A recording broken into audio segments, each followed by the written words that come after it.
four types who are very good in visual, which means there are students in our classroom who are very good if they just see pictures. Once you show them pictures, they will very understand what do you want them to say or what do you want them to do if they will only see pictures. There are students who are very good in auditory learners. Auditory is in listening. If you are the teacher and if you are having a discussion, these are the students who are very good in recitation. If you ask, for example, if you ask a student that, what is a teacher?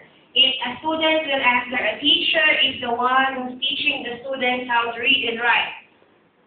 So these are the students who are very good in auditory. They can absolutely understand you and they can do very well if they are just listening. So these are the types of students who are very good in the auditory learners. These are the students who are very good in discussion, recitation. If you are asking questions in front of the class, these are the students who are always answering your questions. And if you can see, there are still the same students who are answering your questions if you are in front. Because they are the students who can understand you when you are talking. They are the students who are the students who belong in auditory learners.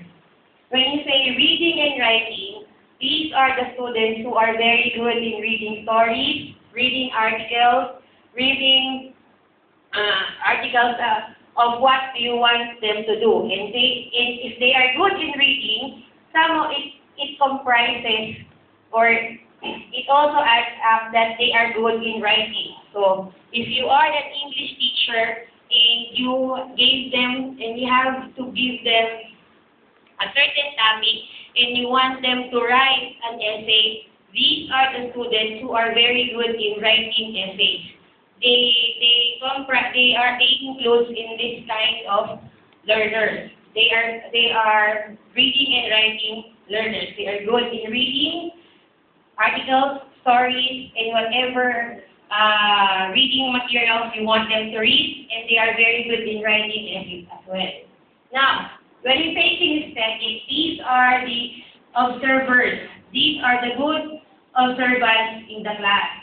Sometimes they are good in science because they are the ones who's giving very good explanation if you are having experiments in science.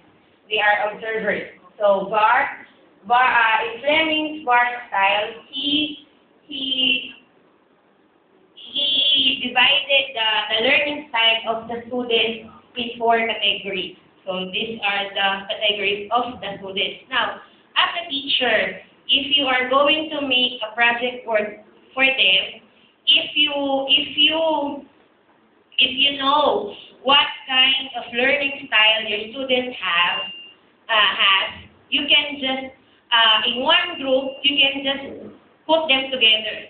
So they can end up with a very good idea, and they can end up with a very good project. Don't just make them that all the visual learners will be together because you could not end up with a very good result. Okay, great. Did you understand about what?